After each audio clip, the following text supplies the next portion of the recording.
लड़की अपनी best friend के साथ एक हैंडसम लड़के को देखने गई, लेकिन वहां पहुंचकर उसे पता चला कि वह खूबसूरत लड़का कोई और नहीं बल्कि वही था जिसे उसने 6 साल पहले छोड़ दिया था। ये देखकर वह घबरा गई और फौरन अपनी दोस्त को वहां से चलने के लिए कहने लगी, लेकिन जैसे ही वह मुड़ी वह गलती से एक वेटर से टकरा गई और ट्रे में रखा जूस उसके ऊपर गिर गया। वैन यीफान को कपड़े साफ करने के लिए वॉशरूम जाना पड़ा,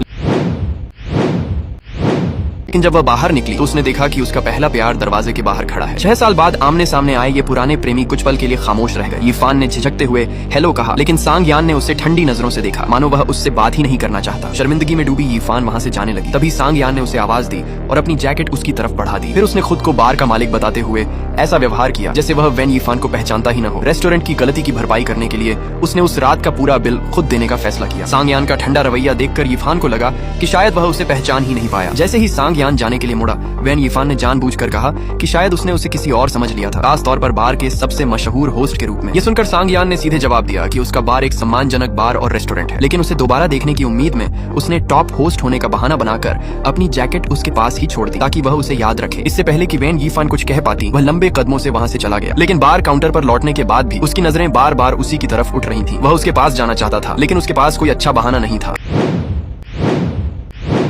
काफी देर बाद उसने हिम्मत जुटाकर वैन यीफान के पास जाने का फैसला किया, लेकिन तभी एक ग्राहक ऑर्डर देने आ गया। उससे पहले ग्राहक को संभालना पड़ा, लेकिन जब उसने दोबारा मुड़कर देखा तो वैन यीफान जा चुकी थी। सांग यान बेहद मायूस हो गया। जल्द ही नए साल की शाम आ गई। जब यीफान अपने सहकर्मियों के साथ काम कर रही थी, तभी सड़क पर उसकी मुलाकात एक बार फिर अचानक सांग यान से हो गई। पकड़े जाने के डर से वह तुरंत झुक गई और अपने हाथ से चेहरा छिपा लिया। सिर्फ तब जब सांग यान काफी दूर चला गया, उसने राहत की सांस लेते हुए सिर उठाया, लेकिन उसे क्या पता था कि सांग यान तो उसे बहुत पहले ही देख चुका था।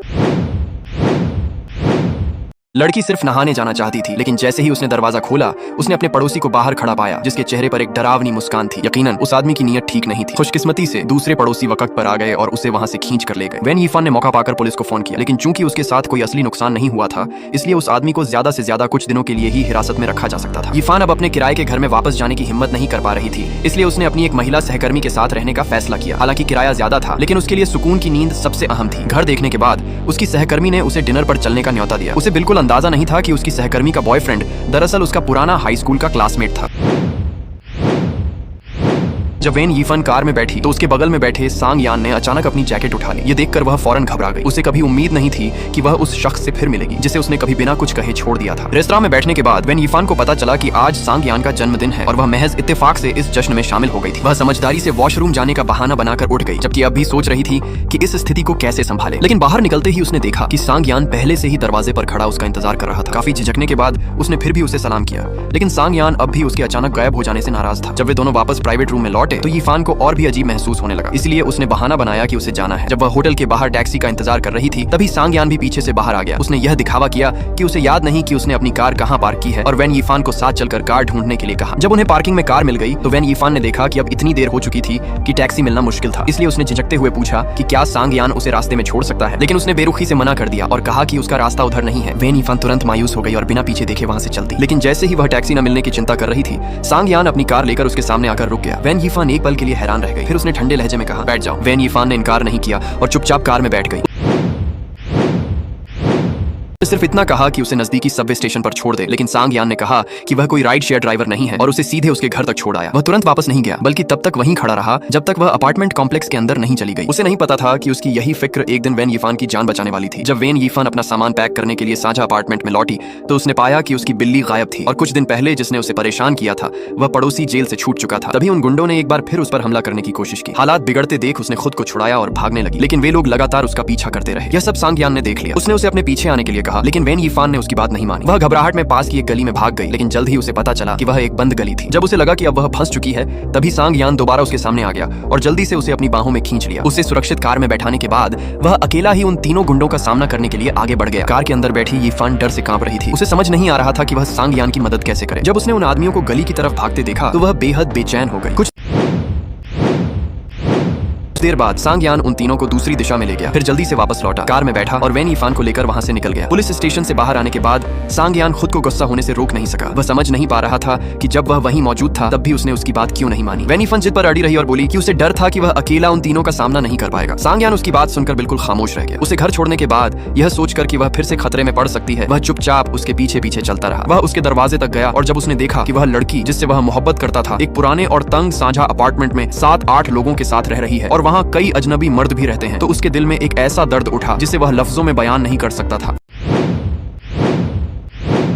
जब वे उसके नए किराए के अपार्टमेंट पहुंचे तो सांग यान बिना कुछ कहे उसका सामान उठाने लगा, जबकि यीफान सिर्फ चुपचाप उसके पीछे पीछे चलती रही। लिफ्ट में पहुंचने के बाद ही जब उसने बताया कि उसकी रूममेट एक लड़की है, तब जाकर सांग यान मुड़ा और वापस चला गया। कार में लौटने के बाद उसे वैन यीफान की चाबियां मिली जो गलती से उसकी कार में गिर गई थी। वह कुछ देर तक उन्हें देखता रहा जैसे उसे कुछ याद आ गया हो, फिर वह दोबारा उसके अपार्टमेंट की तरफ लौट गया। उसी वक्त उसने उन तीनों आदमियों को वैन यीफान के बारे में गंदी बातें करते हुए सुन लिया। ये सुनते ही सांग यान का गुस्सा भड़क उठा। उसने तीनों को बुरी तरह पीट कर जमीन पर गिरा दिया। हालांकि इस दौरान उसे खुद भी चोटें आईं, लेकिन वैन यीफान के लिए ये सब करने का उसे जरा भी अफसोस नहीं था। अगले दिन वैन यीफान को एहसास हुआ कि उसकी चाबियां गुम हो गई हैं। तभी उसे सांग यान का मैसेज मिला। असल में चाबियां उसकी कार में गिर गई थी, लेकिन उसने हमेशा की तरह तंज भरे अंदाज में बात की, जिससे यीफान पूरी तरह उलझन में पड़ गए। फिर भी दोनों ने बार में मिलने का फैसला किया। मुलाकात होने पर वैन यीफान ने उसे कई बार मदद करने के लिए शुक्रिया अदा करना चाहा, इसलिए उसने उसे डिनर कराने की पेशकश की। जिस लड़की को वह अब भी चाहता था, उसके साथ डिनर पर जाना सांग यान को अंदर ही अंदर बेहद खुश कर रहा था। वह साफ तौर पर अपने पहले प्यार के साथ खाना खाने को लेकर उत्साहित था, लेकिन गुजरे हुए दर्द ने उसे अपना गुरूर छोड़ने नहीं दिया। यीफान साफ देख सकती थी कि वह जानबूझकर उससे रूखा व्यवहार कर रहा है। जब उसे समझ नहीं आ रहा था कि क्या करे, तभी अचानक सांग यान का फोन बज उठा। पता चला कि उसके अपार्टमेंट के नीचे वाली मंजिल में आग लग गई थी और उसका घर भी इस हादसे में नुकसान का शिकार हुआ था। उसके दोस्त ने उसे फौरन वहां आने को कहा, लेकिन सांग यान हैरत अंगेज तौर पर बिल्कुल शांत रहा। उसने सिर्फ अपने दोस्त से कहा, इस 19 पर फोन कर दो। तुम्हारे घर में आग लगी है, तुम जाकर देखोगे नहीं? मैं कोई फायर फाइटर नहीं हूँ, जाकर भी क्या करूंगा, तुम वापस जाओ। हालांकि वैन यीफान उसकी इस प्रतिक्रिया को समझ नहीं पाई, लेकिन एक जिम्मेदार पत्रकार होने के नाते उसने सीधे उसका पता पूछ लिया। चलो ना, मैं इस पर एक रिपोर्ट बनाना चाहती हूँ, कम से कम सोसाइटी का नाम तो बता दो। आखिरकार सांग यान के पास उसके साथ जाने के अलावा कोई चारा नहीं था। मौके पर पहुंचकर वैन यीफान ने आसपास के लोगों से आग लगने की वजह पूछी। पता चला कि 8वीं मंजिल के एक निवासी ने अपना इलेक्ट्रिक स्कूटर घर के अंदर चार्जिंग पर लगाया था, जिसकी बैटरी फट गई और आग लग गई। फिर आग तेजी से ऊपर की मंजिलों तक फैल गई। जब वैन यीफान ने पूछा कि क्या 9वीं मंजिल का निवासी भी वहाँ मौजूद है, तो लोगों ने सीधे सांग यान की तरफ इशारा कर दिया। उसकी सहकर्मी तुरंत उसका इंटरव्यू लेने पहुंच गई और पूछा कि इस हादसे के बारे में वह कैसा महसूस कर रहा है। सांग यान ने एक नजर वैन यीफान की तरफ देखा और फिर ऐसा जवाब दिया जिसका उस वक्त किसी को कोई मतलब समझ नहीं आया। यहाँ तक कि वैन यीफान भी नहीं समझ पाई कि उसने ऐसा क्यों कहा। लेकिन उसी रात जब वह अपने इंटरव्यू के नोट्स व्यवस्थित कर रही थी, तब उसे अचानक उन शब्दों का मतलब समझ आया। दरअसल वह उसके नए साल वाले मैसेज का जवाब था। सांग यान हमेशा से अपने ही अंदाज में उससे मोहब्बत करता आया था और शायद किस्मत भी इन दोनों आशिकों पर मेहरबान थी। एक हफ्ते बाद काम की वजह से वैन यीफान की रूममेट को घर छोड़ना पड़ा, लेकिन वैन यीफान अकेले पूरा किराया नहीं दे सकती थी। खुशकिस्मती से उसकी रूममेट ने वादा किया कि वह उसके लिए एक नई रूममेट ढूंढ देगी और वह यकीनन एक लड़की होगी। ये सुनकर वैन यीफान ने राहत की सांस ली। लेकिन अगले दिन जब वह काम से वापस लौटी तो उसने देखा कि अपार्टमेंट का दरवाजा खुला हुआ है। वह सावधानी से अंदर गई और बेडरूम में एक आदमी की पीठ देखी। डर के मारे वह तुरंत बाहर भागी और पुलिस को फोन करने लगी। लेकिन जब उसने मुड़कर दोबारा देखा तो उसे यकीन ही नहीं हुआ कि वह आदमी दरअसल सांग यान था। रहने की कोई जगह न होने के बावजूद उसकी असली मंशा बस वैन यीफान के करीब रहना था। इसलिए उसने अपने दोस्त से जानबूझकर ऐसा इंतजाम करने को कहा कि वह वैन यीफान का रूममेट बन जाए। जब वैन यीफान ने उसके लिए होटल बुक कराने की पेशकश की तो हैरानी की बात यह थी कि सांग यान ने तुरंत कहा कि होटल का खर्च वही दे। वैन यीफान बिना सोचे समझे मान भी गई। फिर सांग यान ने कहा कि वह सस्ते होटल में नहीं रह सकता क्योंकि वह हमेशा अच्छी सुविधाओं का आदी रहा है। लेकिन अगले ही पल वह खुद को बेहद गरीब दिखाने लगा। उसने कहा कि आग में उसका काफी सामान जल गया, सारी बचत घर की मरम्मत में लग रही है और बार का कारोबार भी अच्छा नहीं चल रहा। उसकी हर बात का मतलब यही था कि उसके साथ रहना ही सबसे अच्छा विकल्प है। लेकिन वैन यीफान किसी पुरुष के साथ नहीं रहना चाहती थी, इसलिए उसने कई बहाने बनाकर मना करने की कोशिश की। उसकी घबराहट देखकर सांग यान ने तुरंत कहा कि वह केवल 3 महीने के लिए रहेगा और जैसे ही उसका घर ठीक हो जाएगा वह वहां से चला जाएगा।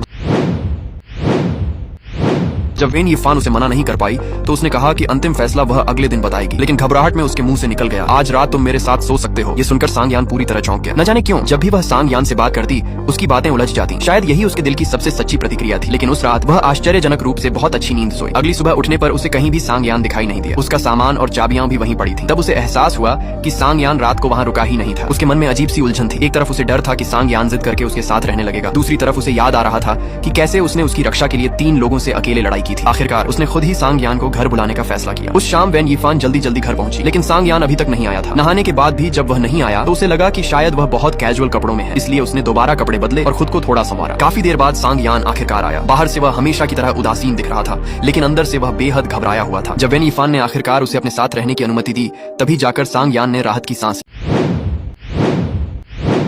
साथ रहने के लिए वैन यीफान ने कुछ नियम बनाए, लेकिन हैरानी की बात यह थी कि हर महीने 4000 युआन किराया देने वाला सांग यान खुद ही छोटा कमरा लेने पर अड़ गया, जबकि वैन यीफान सिर्फ 3000 युआन दे रही थी और उसे बड़ा मास्टर बेडरूम मिल गया। वैन यीफान ने हैरानी से पूछा, ज्यादा किराया देकर छोटा कमरा कौन लेता है? सांग यान ने शांत स्वर में जवाब दिया, कमरा अच्छा है या बुरा ये मैं तय करता हूँ, घर नहीं। क्या तुम्हें लगता है कि मुझे सिर्फ अच्छा कमरा ही चाहिए? मैं बेवकूफ नहीं हूँ। वैन यीफान उसकी इस बात को समझ नहीं पाई। उसे तो यहाँ तक लगा कि शायद सांग यान जानबूझकर बड़ा कमरा उसे दे रहा है। लेकिन अगले दिन जब सांग यान का फर्नीचर आया तो उसके साथ एक कैट ट्री भी था। सांग यान ने लापरवाही से कहा, फर्नीचर के साथ फ्री मिला था, अगर जरूरत नहीं है तो तो फेंक देना। ये सुनकर वेन यीफान और भी उलझ गई। वह समझ ही नहीं पा रही थी कि इतनी गर्मजोशी से काम करने वाला इंसान इतनी ठंडी बातें कैसे कर सकता है।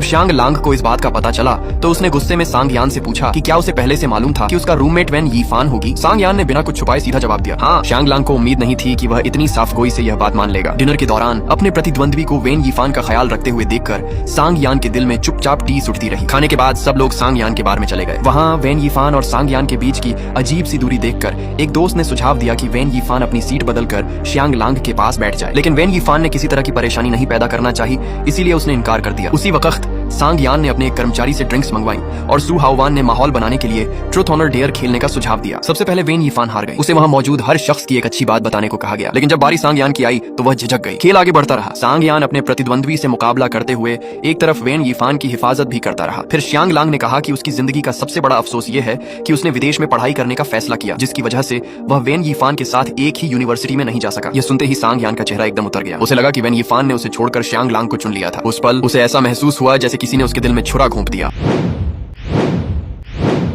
जानबूझकर उसने खेल हारने का फैसला किया और ट्रुथ चुना। उसे पूछा गया कि वह आखिरी बार किस शहर गया था। जब सांग यान ने उस शहर का नाम लिया तो वेन यीफान ने हैरानी से उसकी तरफ देखा। उसी पल उसे पता चला कि सांग यान सचमुच उसे ढूंढने उसके शहर गया था। महफिल खत्म होने के बाद सांग यान घर वापस नहीं आया। जब वेन यीफान ने खाली कमरा देखा तो उसके दिल में अचानक मायूसी की लहर दौड़ गई। काफी देर बाद उसे सांग यान का मैसेज मिला। उसने लिखा था कि वह आज रात घर नहीं आएगा और दरवाजा अच्छी तरह लॉक कर लेना। वेन यीफान बहुत देर तक सोचती रही कि क्या जवाब दे। आखिरकार उसने सिर्फ एक शब्द लिखा, ठीक है, लेकिन उसके इस ठंडे जवाब ने सांग यान का दिल पूरी तरह तोड़ दिया। इसलिए उसने एक और रात बार में ही गुजार दी। उसकी सबसे अच्छी दोस्त को जब यह बात पता चली तो उसने तुरंत वेन यीफान को फोन किया और पूछा कि क्या उसका सांग यान से झगड़ा हो गया है। तब जाकर वेन यीफान को एहसास हुआ कि सांग यान दरअसल उससे नाराज होकर घर नहीं आ रहा था। लेकिन जब उसने फोन पर उसे यह कहते सुना कि वह नए साल पर घर पर नहीं रहेगी, तब भी उसने चुपचाप फ्रिज में उसके लिए खाने पीने का सारा सामान भर दिया। नए साल की शाम वेन यीफान अकेली घर पर बैठी टीवी देख रही थी कि अचानक दरवाजे पर दस्तक हुई। जैसे ही उसने दरवाजा खोला और सामने सांग यान को देखा, वह पूरी तरह हैरान रह गई।